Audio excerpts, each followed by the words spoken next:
নমস্কার, সকলকে স্বাগত জানাই আমাদের ঘরে বাইরে চ্যানেলে। আমার নাম শতভিষা মজুমদার। থাম্বনেল দেখেই একটা জিনিস তো আশা করি সকলেই বুঝতে পেরেছেন। প্রায় ৪ টে মানে আমি আনন্দবাজারের আমাদের সকলের প্রিয় আনন্দবাজারের কাটআউট দেখাবো এবং ফ্রন্ট পেজের দেখাবো। একদম ১ম পাতার বক্তব্য। ১৯৬৭ তে কি ছিল, ৭৭ এ কি ছিল, ২০১১ তে কি ছিল, আর আমাদের এই ২০২৬ এ কি হলো। আমি এক, এক করে বিশ্লেষণে আসব। তো ১৯৬৭ তে এই যে বড় করে লেখা আনন্দবাজার পত্রিকা, ১ম হেডলাইন ছিল যে যুক্ত ফ্রন্ট এসছিল। প্রথমবারের মতন বাংলা কংগ্রেস সরকারের এই যে দীর্ঘমেয়াদী মানে সেই ১৯৪৫ এর পর থেকে একটা দীর্ঘমেয়াদী কংগ্রেসের শাসন বা কংগ্রেসের সরকারের একটা অবসান হচ্ছে। কেন হচ্ছে সেই টপিকেও আমি কথা বলবো। তো ১৯৬৭ থেকেই বলা শুরু করলাম। অনেকেই বলবে দেশ তো স্বাধীন হয়েছে ৪৫ এ। এর মধ্যে অনেক টানাপোড়েন গেছে। আমাদের শ্যামাপ্রসাদ মুখার্জি অনেক কষ্ট করে কৃষ্ণনগরকে বাঁচিয়েছে। ইভেন আমাদের এই বনগাঁর সাইড ওইসব অনেক ব্যাপার-স্যাপার আছে। নবদ্বীপ, আমাদের এদিকের সন্দেশখালি, সুন্দরবন অলমোস্ট নাহলে বাংলাদেশের হাতেই বেরিয়ে যাচ্ছিল। সে যাই হোক। তো 1967 থেকে বলার কারণ এটাই যে দেশ স্বাধীন করার 90% ক্রেডিট দেওয়া হয় আইএনসি কে। তো সেই আইএনসি বাংলার থেকে একটা টাইমে সরে গেল। প্রথমবার আমি কেন ১৯৬৭ বলছি তার কারণ হচ্ছে যতবার ইতিহাস তৈরি হয়েছে বাংলার মাটিতে, আমি রাজনীতির মঞ্চে ঐতিহাসিক বিজয় বা ঐতিহাসিক মুহূর্তগুলোই মেনলি আজকে তুলে ধরার চেষ্টা করেছি আজকের ভিডিওতে। তো ১৯৬৭ তে এত বছরের এত তামঝাম আলা একটা পার্টি আইএনসি, সেও তাকেও সরিয়ে দেওয়া হলো, যুক্ত ফ্রন্ট এলো। কথাগুলো বলার কারণ হচ্ছে পরিবর্তনই শেষ কথা। আমরা সাধারণ মানুষ। সংবিধান, ভারতের সংবিধান, ভারত গণতান্ত্রিক দেশ। ভারতে অবস্থিত পশ্চিমবঙ্গ আবারও প্রমাণ করে দিয়েছে যে বলে না জনতা জনার্দন, জনতাই শেষ কথা, আমরাই শেষ কথা। সে আমরা যাকেই মন্ত্রীর আসনে বসাই না কেন, তাকে আমরা টেনে হিচড়ে আবার মাটিতে নামিয়েও দিতে পারি। কেউ যদি ধরে বসে থাকে যে আমি মুখ্যমন্ত্রী হয়ে গেছি বা আমি অন্য কোনো জায়গায় মানে অন্য মন্ত্রী পদে আছি, আমিই শেষ, আমিই সর্বেসর্বা, আজকে এই পারপাসই কিন্তু ম্যাডাম ব্যানার্জির পার্টি এরকমভাবে বিচ্ছিরিভাবে হারের পথে। একটা টাইম ছিল বাংলায় আমিও ভোট দিয়েছি, আপনিও ভোট দিয়েছেন মমতা ব্যানার্জিকে। অস্বীকার করার জায়গা নেই। আজকে যদি গলা উঁচু করে আমিও বলি, "না, না মমতাকে কোনোদিনও ভোট দিইনি, ম্যাডাম ব্যানার্জিকে" মিথ্যে কথা। একটা টাইমে বাংলায় আমিও দিয়েছি ভোট মমতা ব্যানার্জিকে, আপনিও দিয়েছেন ভোট মমতা ব্যানার্জিকে। কিন্তু আজকে আবার সেই বাংলার লোকজনই আবার মসনদে ওই জায়গাটা ফাঁকা করে দিল, নতুন সরকার গঠনের ব্যবস্থা করে দিল। তো ১৯৬৭ ও সেরকম আইএনসির বিপুল সংখ্যক ওরকম ভোটের জায়গা থেকে কেন হয়েছিল প্রথমে বলি। প্রচুর পরিমাণে খাদ্য সংকট দেখা দিয়েছিল দেশ জুড়ে, শুধুমাত্র আমাদের পশ্চিমবঙ্গে নয়, দেশের বিভিন্ন প্রান্তে এবং তার সঙ্গে বেঙ্গল। দেশের বিভিন্ন প্রান্তে খাদ্য সংকট, ভাতের অভাব, খাবারের অভাব, লোকে খুদ, চালের খুদ, গমের খুদ খেয়ে জীবন কাটিয়েছে। যুদ্ধটাও কিছুটা ম্যাটার মানে এখানে ফ্যাক্ট হয়ে দাঁড়াচ্ছে ৬৭ সময় আমরা সবাই জানি। একে তো India China war, India Pakistan war, তো মূল্যবৃদ্ধি হবেই। আমরা জানি যুদ্ধের বাজার মানেই সবকিছুর মূল্যবৃদ্ধি। একে খাদ্য সংকট, তার মধ্যে মূল্যবৃদ্ধি এবং সেই সঙ্গে বাড়ছিল বেকারত্ব। আজকে বেঙ্গলে বেকারত্ব বাড়তে, বাড়তে এই জায়গায় এসছে বলেই কিন্তু সরকারটা চেঞ্জ হলো। তাহলে ইতিহাস আজকের ২০২৬ এর নয়। ইতিহাস বাংলা বারবার করে দেখিয়েছে। কবে থেকে করে দেখাচ্ছে? সেই নবাবী আমল থেকে, তারও আগের থেকে বাংলা দেখিয়েছে। ব্রিটিশদেরও আমরা দেশ ছাড়া করেছি। ব্রিটিশদের রাজধানী এখান থেকে চেঞ্জ করিয়েছি। বাঙালি, আমাদেরকে বলা হয় যে বাঙালি কাকড়ার জাত, কিন্তু বাঙালি কিন্তু যখন ঘুরে দাঁড়াবে আমাদের মতন সর্বনেশে জাত আর কেউ হয় না। আমরা বাঙালিরা বারবার বাউন্স ব্যাক করেছে, বারবার। মানে ইতিহাসের পাতা যদি ঘেটে দেখা হয়, বাঙালির মতন এত ঐতিহ্যবাহী ইতিহাস আর কটা স্টেটের আছে? কটা স্টেটের আছে বাঙালির মতন এত, বাংলার মতন এত ঐতিহ্যবাহী ইতিহাস? যাই হোক, তো ১৯৬৭ সালের বিধানসভা নির্বাচনে দীর্ঘদিনের যে শাসক কংগ্রেস বড় ধাক্কা খেলো। মানে আমরা বাঙালিরা একদম আয়না দেখিয়ে দিতে ওস্তাদ, টেনে হিচড়ে নামিয়ে দিতে ওস্তাদ। আমাদের সঙ্গে অসভ্যতামি হলে আমরা সহ্য করি সহ্য করি সহ্য করি, একটা টাইমে কিন্তু আমরা বলি এসো। তো এই যে খাদ্য সংকট, মূল্য বৃদ্ধি, বেকারত্ব, যেটা আজকের ডেটেও আমাদের কাছে বেকারত্বটা একটা বড় ব্যাপার হয়ে দাঁড়িয়েছে বাংলায়। আমার তো মনে হয় টিএমসি গভর্নমেন্টের ফলের জন্য বেকারত্বও একটা কারণ, আরজিকর তো কারণ, কসবার ল কলেজও কারণ, আরজিকর কারণ, কসবার ল কলেজ কারণ, অভয়ার মায়ের বিচার কারণ, কিন্তু বেকারত্বও একটা বড় কারণ। তো 1967 সালে কি হচ্ছে না, যুক্ত ফ্রন্ট সরকার গঠন করছে, কোনো কংগ্রেস ফংগ্রেস আসছে না। তাহলে কি হচ্ছে, যুক্ত ফ্রন্ট, বাকি অনেকগুলো পার্টি মিলে একটা যুক্ত ফ্রন্ট, তার মধ্যে প্রজা সমাজবাদী দল, সিপিআই সিপিএম যেটাকে আমরা কমিউনিস্ট পার্টি বলি, ফরওয়ার্ড ব্লক যেটা প্রতিষ্ঠা করেছিলেন নেতাজি, আর আরএসপি, এই চারটে দল মিলে যুক্ত ফ্রন্ট তৈরি করছে।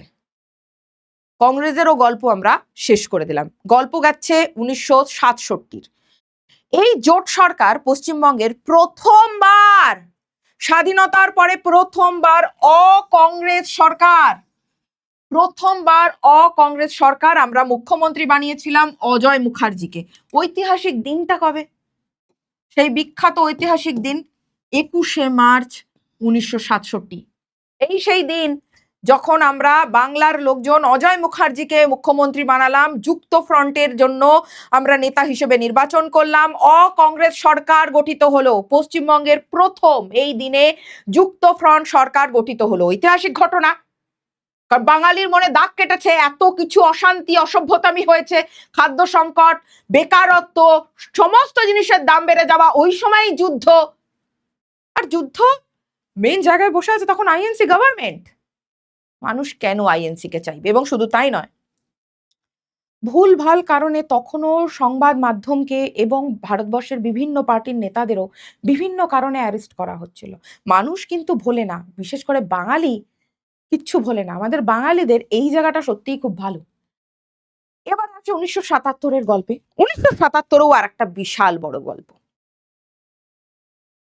কেন? নতুন সরকার সব রাজবন্দীকে ছাড়ার সিদ্ধান্ত নিলেন, এই জায়গাটা বুঝতে হবে। কি বুঝবো? নতুন সরকার সকল রাজবন্দীকে ছাড়ার সিদ্ধান্ত নিলেন। এই যুদ্ধ পারপাস ইন্দিরা গান্ধীর গভর্নমেন্ট বিনা কারণে অনেক বড় বড় নেতাদেরকে অ্যারেস্ট করেছিল। আমরা শান্তি চাইছিলাম, আমরা সাধারণ মানুষ চাইছিলাম যে দেশে হিটলারি শাসন চলবে না। ইন্দিরা গান্ধী আমাদের অনেকের এবং আমারও পছন্দের একজন প্রাইম মিনিস্টার ছিলেন, আমাদের দেশের জন্য অনেক করেছেন, প্রচন্ড শ্রদ্ধা এবং নমন জানাই ওনাকে। কিন্তু একটা টাইমে উনিও গদির লোভে এমন এমন কিছু ডিসিশন নিয়ে ফেলেছিলেন যেটা আমাদের জন্য ঠিক ছিল না। রাজা তো এমন হবে, রানী তো এমন হবে যে আমাদের মতন সাধারণ মানুষের কথা ভাববে। রাজা বা রানী সে যে প্রজার কথা ভাবে, প্রজাই শেষ কথা। আমাদের দেশে গণতান্ত্রিক দেশ, আমাদের দেশে হিটলারি শাসন 1 বছর 2 বছর 3 বছর, তারপরে আমরা খুব একটা সহ্য করি না। এক্ষেত্রে তো বলবো বাংলা প্রায় 15 বছর সহ্য করে ফেলেছে। তো এই রাজবন্দীদেরকে ছাড়ার সিদ্ধান্ত নিল নতুন সরকার। নতুন সরকার কে? বামফ্রন্ট, বাম সরকার, বামফ্রন্ট সরকার ক্ষমতায় এলো বেঙ্গলে 77-এ। তো এটাও একটা ঐতিহাসিক দিক, তাই জন্য আমি পেপার কাটিংটা দেখালাম। আনন্দবাজারে পেপার কাটিং, মানে এই প্রতিটা সালে মানুষের প্রচুর উন্মাদনা দেখতে পাওয়া গেছে। বাংলায় যখন মানুষ, জনগণ প্রচুর উন্মাদনা দেখিয়েছে, আমি সেই কটা সাল নিয়েই আজকের বক্তব্য রেখেছি। প্রেক্ষাপট কি ছিল না, 1977 সালের ঠিক আগের সময়টা পর্যন্ত মারাত্মক দেশ জুড়ে এবং পশ্চিমবঙ্গে তো অবশ্যই প্রচন্ড রাজনৈতিক অস্থিরতা চলছিল। কিসের অস্থিরতা? যারা রাজনীতি, গণতন্ত্রকে বাঁচাতে চাইছিল তাদেরকেই পটাপট অ্যারেস্ট করা হচ্ছিল। আরে ভাই, আমাদের দেশ গণতান্ত্রিক দেশ, তুমি গণতন্ত্রের মুখ বন্ধ করে দিতে পারো না? সমাজ মাধ্যমকে এবং মিডিয়া হাউস, সংবাদপত্র মাধ্যমকে বন্ধ করে দিতে পারো না। কালকেই এবিপি আনন্দের একটা নিউজে স্বয়ং সুমনবাবু নিজে বলেছেন, যখন ডিজাস্টার ম্যানেজমেন্ট, কোভিডের সময় ডিজাস্টার ম্যানেজমেন্টের থেকে নাকি এমন কিছু বলা হয়েছে যে তুমি কেন এক্সাক্ট ফিগারটা দেখিয়েছো যে কজন মারা গেছে। ভাই, এইভাবে সরকার চলতে পারে না। এইভাবে সরকার চলতে পারে না যে মারা গেছে 30 জন বলতে হবে 5 জন, মারা গেছে 100 জন বলতে হবে 10 জন। এইভাবে কোনো সরকার চলতে পারে না। আমরা বাঙালিরা ঘাস খাই না, আমরা বাংলার মাটিতে তৈরি করা শুদ্ধ চাল খেয়ে বড় হয়েছি, রোজ তাই খাই। আমরা ঘাস খাই না, ভাতটাই খাই। তো এই যে দেশ জুড়ে তখন এইরকম জরুরি অবস্থা, এমার্জেন্সি লাগু করে দিল ইন্দিরা গান্ধী, এবং আইএনসি গভর্নমেন্টের একদম মার কাটারি অসভ্যতামি চলছে, জোর করে করে জেলে পোড়ানো, সংবাদ মাধ্যমকে জোর, ইভেন ইন্দিরা গান্ধীর ছেলে সঞ্জয় গান্ধী, তো এমনও বক্তব্য ভদ্রলোকের দেখতে পাওয়া যায় যে সংবাদ মাধ্যমকে এটা অব্দি বলা হয়েছে যে আমরা যা বলবো তাই ছাপবেন। এভাবে দেশ চলতে পারে না। ভারত গণতান্ত্রিক দেশ, ভারতবর্ষের নিজস্ব সংবিধান আছে, আমাদের দেশের কোনো প্রধানমন্ত্রী, আমাদের দেশের কোনো মুখ্যমন্ত্রী, এরা আমাদের জনপ্রতিনিধি, আমরা এনাদের চাকর নই, আমাদের জনতা, আমরা শেষ কথা আমাদের জনপ্রতিনিধি, এরা রাজা নয়, আমরা রাজা বানাই না কাউকে, আমরা আমাদের যেটা সুযোগ সুবিধা কোনটা হলে ভালো সেটার জন্য তোমাকে চুজ করে পাঠানো হয়েছে, তুমি আমাদের জনপ্রতিনিধি। তো ইন্দিরা গান্ধী যখন উনি ওনার গদি বাঁচানোর একটা নির্মম, আজকে যেটা মমতা ব্যানার্জি দেখতে পাওয়া যাচ্ছে যে আমি পদত্যাগ করব না, এই টাইপের একটা ব্যাপার, তো এরকম সময় যখন অন্যান্য মানুষকে টর্চার করছে, এই সময়টায় বেঙ্গলে ঢুকে যায় কোন পার্টি? সিপিএম, বাম, যাদের ওই টানা ৩৪ বছরের রাজত্ব। ছোটবেলার থেকে আমরা সিপিএম পার্টি শুনেই বড় হয়েছি। আমার বয়সী যারা, যাদের ৩২-৩৩ বছর বয়স, বা আমার থেকে যারা বড়, যারা আমাদের চ্যানেল দেখেন, তারা নিশ্চয়ই মানবেন যে একটা টাইমে আমরা বেঙ্গলে পার্টি বলতে একটা পার্টিই বুঝতাম। তখন কিন্তু এই বিজেপি বা ফরওয়ার্ড ব্লক বা এই টিএমসির হয়তো তখনও মানে সেই অর্থে জন্মও হয়নি। আমরা পার্টি বলতে সিপিএমই বুঝতাম। এবং সত্যি সিপিএম এর সেই লেভেলের প্রবাদ প্রতিম এক একজন নেতা ছিল। কার নাম বাদ দেব? সুভাষ চক্রবর্তী। কার নাম বাদ দেব? অসীম দাশগুপ্ত। কার নাম বাদ দেব? জ্যোতিবাবু। কার নাম বাদ দেব? বুদ্ধবাবু। বুদ্ধবাবুর মতন মানুষকে তো প্রতিটা পার্টির লোক চোখ বন্ধ করে শ্রদ্ধা জানায়। এমন একজন মানুষ মারা যাওয়ার পরেও উনি শ্রদ্ধা পান মানুষের কাছে। তাহলে এর থেকে আর একটা জিনিসও বোঝা যায় যে একজন ভালো নেতা বা একজন সৎ ব্যক্তি, তাকে কিন্তু আমরা গালাগালি করার আগে ১০০ বার ভাবি। এই কালকে একটা ফুটেজ দেখছিলাম যে যখন ২০১১-তে বুদ্ধবাবু হেরে গেলেন, সিপিএম হেরে গেল, বুদ্ধবাবু সুন্দর ধুতি, সুন্দর পাঞ্জাবি, সাদা স্বচ্ছ, উনি তো সৎ ব্যক্তি ছিলেন, উনি ওনার ধুতিতে কোনোদিনও একটাও ঘুষের টাকা দাগ লাগতে দেননি। এটা বলা হয় সিপিএম এর পার্টিতে, খুব এই কথাটা প্রচলিত আছে, বুদ্ধবাবু নিজের পাঞ্জাবিতে কোনো দাগ লাগতে দেননি, এবং এই কথাটা আমরা বাংলার প্রতিটা মানুষ জানি। বুদ্ধবাবু এতটাই সৎ ছিলেন, জীবনও কাটিয়ে দিলেন ওই ২ কামরার একটা ফ্ল্যাটে, একজন মুখ্যমন্ত্রী। যাকে কি আর বলবো। তো উনি সসম্মানে রাইটার্সে ঢুকে পদত্যাগ পত্র দিয়ে এসেছিলেন, আর আজকে একজন ভদ্রমহিলা, যার জন্য আমরা বাংলায় সবাই অতিষ্ঠ হয়ে উঠেছি, ওনার পদত্যাগ করতে মানে অবস্থা খারাপ হয়ে যাচ্ছে। একে বলে সত্যিকারের রাজনীতি। রাজনীতি করো, এমন করো যে মানুষ মারা যাওয়ার পরেও তোমার নাম সসম্মানে নেয়, যেটা আজকে বুদ্ধবাবুর। হেন কোনো পার্টি আছে যে বুদ্ধবাবুকে খারাপ কথা বলবে? আমার মনে হয়নি। ওনার মতন মানুষ হয় না। আমার তো আজকাল এটাও মনে হয়, বাংলার যা নোংরা রাজনীতির অবস্থা হয়েছে, এসবে বুদ্ধবাবু বেঁচেও থাকতে পারতেন না। মানে ওনার চেনা রাজনীতি হয়তো বাংলায় আর হচ্ছিল না লাস্ট ১৫ বছর ধরে। তো এই সময় কংগ্রেসকে হারালো, কারণ কংগ্রেসের ওই রকম নির্মম অত্যাচার, এবং তখন ধরে ধরে পুরুষদেরকে নজবন্দি করানো হচ্ছে, জোর করে করে নজবন্দি করানো হচ্ছে, সংবাদ মাধ্যমকে চুপ করিয়ে দেওয়া হচ্ছে, সংবাদ মাধ্যম কতটা খবর ছাপবে, কতটুকু করবে, সমস্ত কিছু নিজের ঠিক করছে। এই যে অত্যাচার, গণতন্ত্রের গলা টিপে ধরা, সমাজ মাধ্যমের গলা টিপে ধরা, এই জায়গা থেকে মুক্তি পাওয়ার জন্য বাংলা আবারও চেঞ্জ করে দিল। চেঞ্জ করে কি করলো? বামফ্রন্টকে নিয়ে আসলো। ১৯৭৭ ঐতিহাসিক ঘটনা আমাদের জন্য, বাঙালির জন্য। কি না, সাধারণ মানুষের আমাদের দাবি কি ছিল? গণতন্ত্রের পুনরুদ্ধার। আমরা গণতন্ত্রটাই তো হারিয়ে ফেলেছিলাম। আইএনসি গভর্নমেন্ট, ইন্দিরা গান্ধীর সরকার তখন আমাদের এমন করছে যে আমরা যে গণতান্ত্রিক দেশ, আমরা তো স্বাধীনতার পরে এটাই ভুলে যেতে বসলাম ৭৫-৭৭-এ যে আমরা গণতান্ত্রিক দেশ।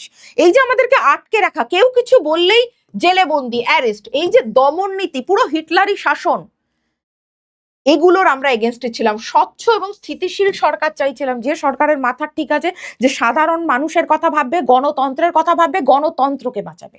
বামফ্রন্টের উত্থান করলাম, বামপন্থী দল একত্রিত হলো।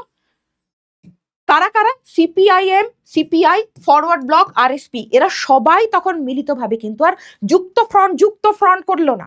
আগে কি হয়েছিল, আলাদা আলাদা পার্টি এসে একজোট হয়ে যুক্ত ফ্রন্ট হয়েছিল। এবারে এরা সবাই একত্রিত হয়ে সিপিআইএম হিসেবে এলো। এবার 2011 আরো বড় ঐতিহাসিক ঘটনা আমাদের বাংলায়। এটা আমরা দেখেছি, যে আমি আবার একটু আগে বললাম, যাদের আমার মতন 32-33 বছর বয়স, স্কুল কলেজ জাস্ট শেষ হবার মুখে মুখে এরকম সময় বিশাল ঢেউ।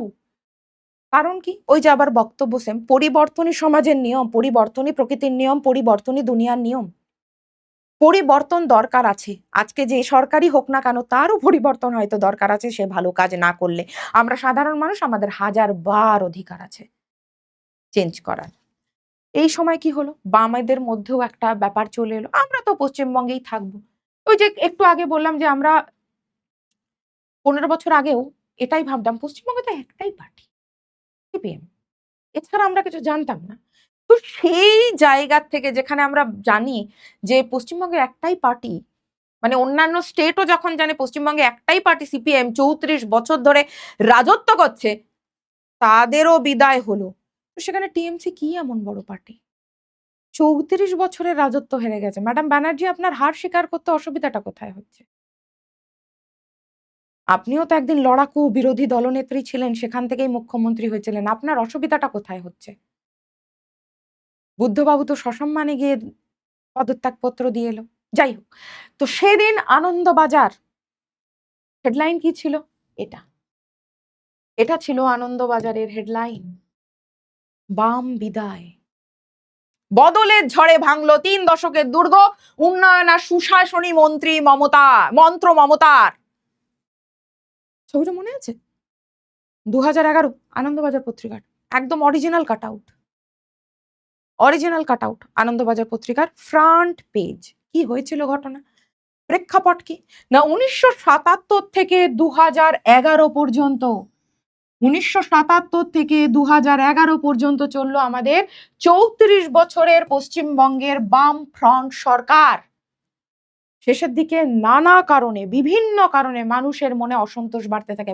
মানুষের মনে অসন্তোষ বাড়ার কারণই, যখনই কোনো দল ভেবে নেয় না, আরে আমরাই তো ক্ষমতায়, আমরাই তো আছি, মানুষের জন্য কিছু করি ছাই না করি, তারা অসুবিধায় পড়ুক ছাই না পড়ুক, বেকারত্ব বাড়ুক ছাই না বাড়ুক, খেতে পাক ছাই না পাক, কোনো জায়গায় মহিলাদের সুরক্ষা দিই ছাই না দিই, আমরাই থাকবো। যখন এই কোনো দল এই জিনিসটা ভাবতে থাকে না, তখনই তার পতন হয়। যেটা আবারও বলে না, হিস্ট্রি রিপিটস ইটসেলফ, বাংলা আবার তাই করেছে। কিসের মেন কারণ? শিল্পের অভাব। এই যে বেকারত্বটা কি পরিমাণ ম্যাটার করে, 1967 ইতিহাসও আমি আপনাদের সঙ্গে আলোচনা করলাম, সেখানেও বড় মেন কারণ ছিল বেকারত্ব। ইভেন আজকের 2026-এরও একটা বড় পিলার এটাই, টিএমসির পড়ে যাওয়ার বেকারত্ব। জমি আন্দোলন আমরা সবাই জানি, বিখ্যাত নন্দীগ্রাম, বিখ্যাত সিঙ্গুর, আর আমাদের মনে ছিল পরিবর্তনের দাবি। এইটাই আমাদের কি পয়েন্ট ছিল। ঠিক আজকে 2026-এ দাঁড়িয়ে, ঠিক যেভাবে মানুষ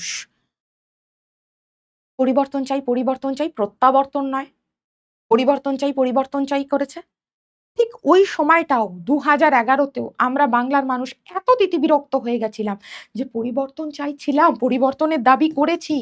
মানুষ নতুন নেতৃত্ব চাইছিল, একটু আলাদা চাইছিল, বাংলা আলাদা চাইছিল, যে তুমি আমার জন্য কি করতে পারবে, করে দেখাও। যখনই কোনো দল বাংলায় বেশি আমাদের মাথার উপরে, জনসাধারণের মাথার উপরে চড়ে বসতে গেছে, আমরা বাঙালিরা তাকে একদম ধুপ করে নামিয়ে দিয়েছি। এগুলো হচ্ছে ঐতিহাসিক মুহূর্ত, বিশাল বড় বড় জিনিস হয়ে গেছে। হ্যাঁ, তার ছাড়াও কি ভোট হয়নি? হয়েছে, 2016 হয়েছে, 2021 হয়েছে, কিন্তু কেন 2011-র উপরেই জোর দিচ্ছি, কেন 1977-এর উপরেই জোর দিচ্ছি, কেন আজকে 2026? এগুলো ঐতিহাসিক দিন, ঐতিহাসিক দিন। নির্বাচন, টিএমসি সরকার, এই নির্বাচনে টিএমসি কংগ্রেসের সাথে জোট করে লড়লো, বামফ্রন্টের বড় পরাজয় হলো, বামফ্রন্টের বড় পরাজয়, মমতা জিতছে, তৃণমূল কংগ্রেসের ঐতিহাসিক জয়, পশ্চিমবঙ্গের প্রথম মহিলা মুখ্যমন্ত্রী হলেন কে? মমতা বন্দ্যোপাধ্যায়। পশ্চিমবঙ্গের প্রথম মহিলা মুখ্যমন্ত্রী। আমরা বাঙালিরা তখনও আশাবাদী ছিলাম। আবারও বলছি, আমি আপনি সবাই ভোট দিয়েছেন। এখন অস্বীকার করে জায়গা নেই। একদম অস্বীকার করার জায়গা নেই। আমি আপনি সবাই ভোট দিয়েছেন। তিতিবিরক্ত হয়ে গেছিলাম আমরা একটা টাইমে বামফ্রন্ট সরকারেও। আমার বলার বিষয়বস্তু, যদি বিজেপি গভর্নমেন্টও আমাদেরকে এইভাবে তিতিবিরক্ত করে, আমরা আবারও রইলাম। জাস্ট তো একটা বোতাম টিপতে হবে।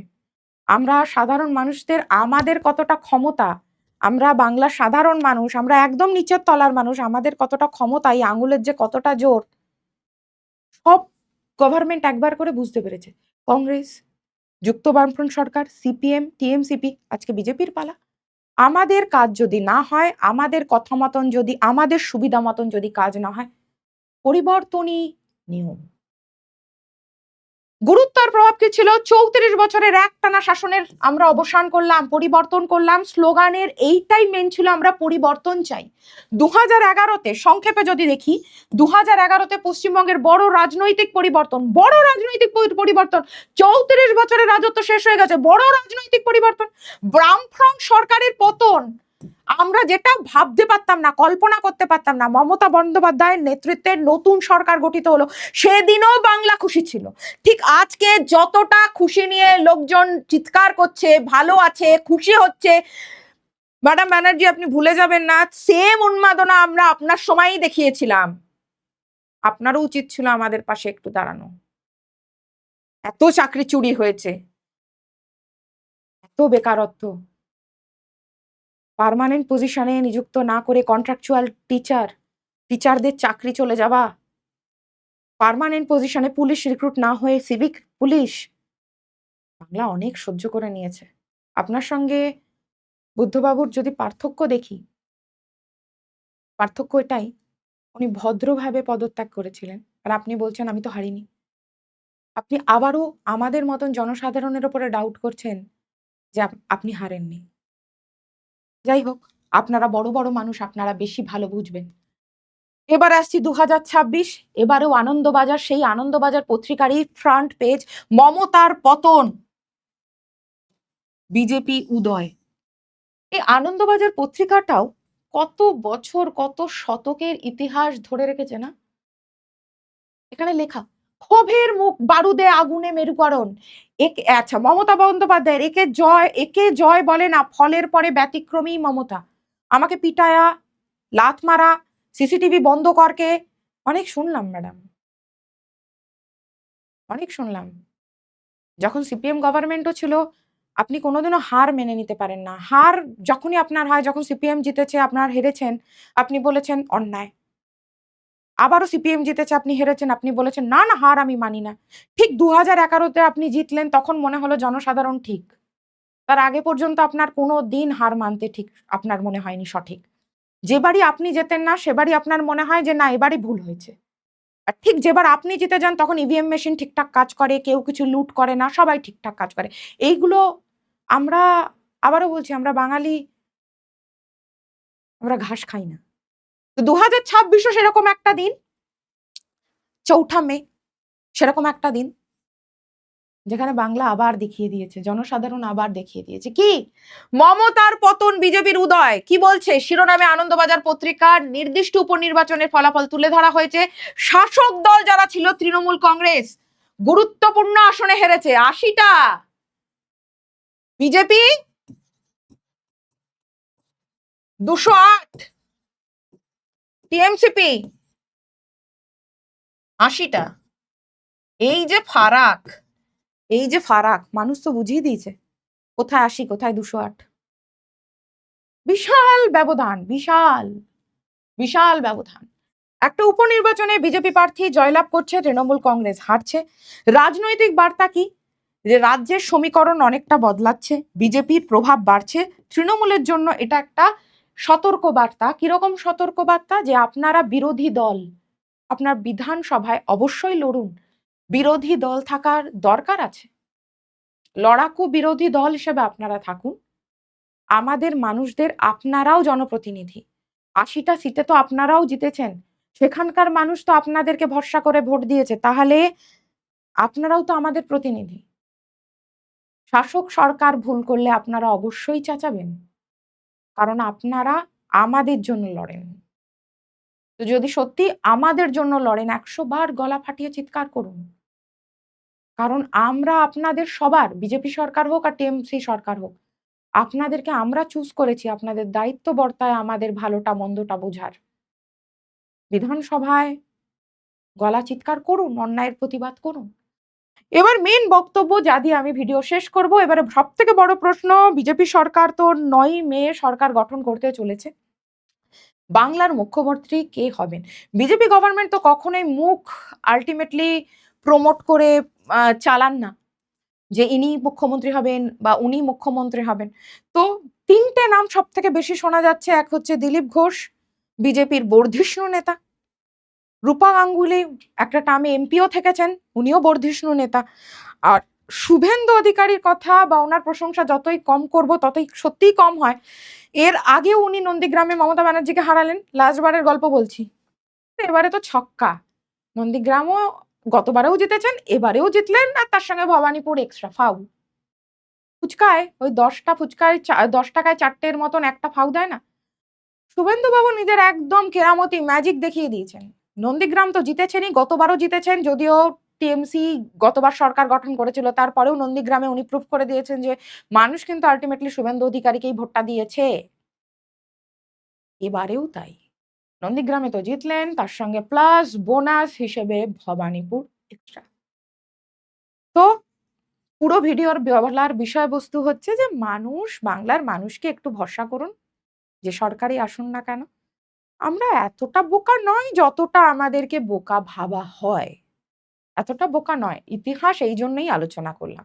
তো আপনারা অবশ্যই কমেন্ট করে জানান যে বাংলার মুখ্যমন্ত্রী ৯ তারিখে ৯ মে সরকার গঠন হতে চলেছে। 9th মে কে হতে পারে? রূপা গাঙ্গুলি, শুভেন্দু বাবু নাকি দিলীপ ঘোষ? আপনাদের সবার অভিমত জানান এইখানে কমেন্ট করে। ভিডিও ভালো লাগলে লাইক করুন, সাবস্ক্রাইব করুন আর লোকজনের সঙ্গে শেয়ার করুন, যাতে আমাদের এই চ্যানেল আরো সবার কাছে পৌঁছে যেতে পারে, মানুষের কাছে পৌঁছে যেতে পারে।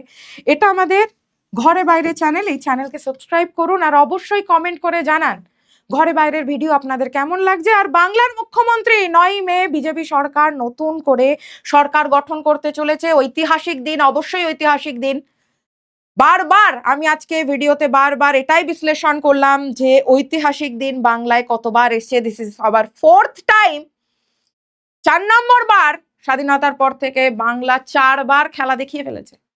তো বাংলার মানুষকে একদম হালকায় নেওয়া যাবে না। এই আমাদের চ্যানেল ঘরে বাইরেকে সাবস্ক্রাইব করুন, আমাদের পাশে থাকুন। আর বাংলার মুখ্যমন্ত্রী কে হতে চলেছেন, দিলীপ বাবু, শুভেন্দু বাবু নাকি রূপা গাঙ্গুলি, কমেন্ট করে জানান। ভালো থাকুন, জয় হিন্দ।